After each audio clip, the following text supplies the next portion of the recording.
Brandon Johnson in studio with us this morning. Good to see you, sir. Good morning, Bob. Oh, and you brought with you questions from actual clients. This is my favorite part of the show. Yeah, it's fun. Do you want to start with the brand new home purchase or my husband and I? You start. Okay, we're going to go with my husband and I were married last spring. We have been renting with our lease ending in March of 2025. We would like to purchase our first home this spring. Exciting. Fireworks, no doubt, but are concerned with the current interest rates. On the other hand, we anticipate a significant increase in our rent as well. What things should we be considering when deciding if we should purchase this year or continue to rent for another year, Brandon Johnson? Yeah, so this question encapsulates such a wide amount of the consumer base, especially people 20 to 30 years of age, right? Right.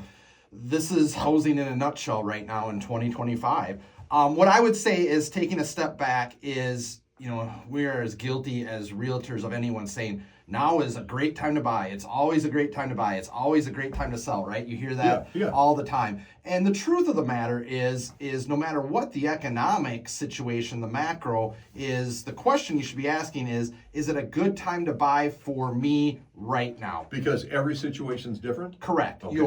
Your employment situation, your savings, all of that, it really depends on what your specific situation is, whether it's a good time for you or not. No matter how great or how bad the economy is, it's what's your individual scenario. So that being said, I would say, especially looking to buy your first home, you should have, and this is going to sound a little cliche and a little financial planner-esque, but you should have 4 to 6 months of monthly expenses saved up before you buy a home. True. I think that is that is an underappreciated aspect of having your reserves. If you don't have any reserves, and I'm not even talking down payment. Right. Down payment to me is secondary.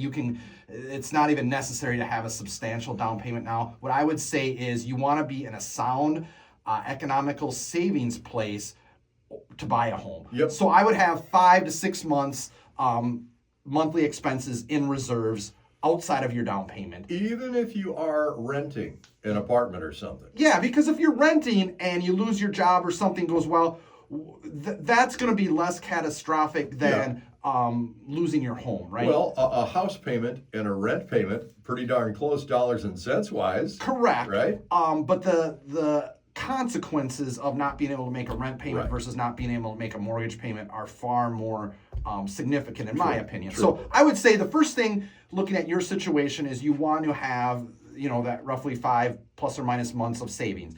Having accomplished that, then is what is your employment situation? Do you plan on going back to school? Is it a static situation, a stable situation?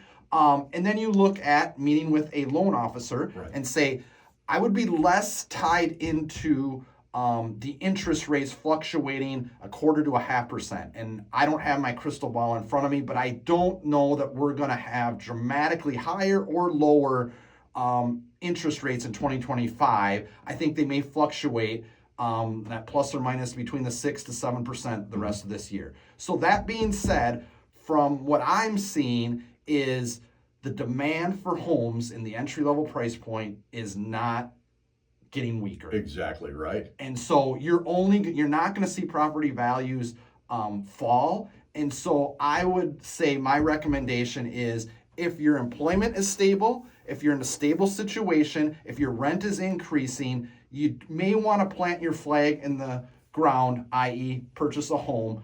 You can always refinance, but I don't see property values falling from 250 to 275 down to 150, 175. That's not going to happen unless something catastrophic occurs in the world. Right, and the moment that you start making your house payments, you start building equity. The moment you start making an apartment rental payment, you got nothing. Right, and so I think the risk reward, again, if you have that financial foundation of you may pay a little bit higher interest rate than rates come down in 3-4 years. Yeah. You can always refinance. You're going to come out ahead versus waiting. Sure. But the key thing, a lot of people don't think of, have your foundation. What's your game plan? Are you looking at relocating in the next 3 to 5 years. All of those situations. Yeah. This question was about a married couple. If you're single, you might be looking to get married in a couple years. So there's all those personal scenarios that factor into it, as well as your financial, your jobs, interest rates, all of that. But it's important to sit down with a loan officer. There's a variety of interest rate loan products, variable rate products that are stable now.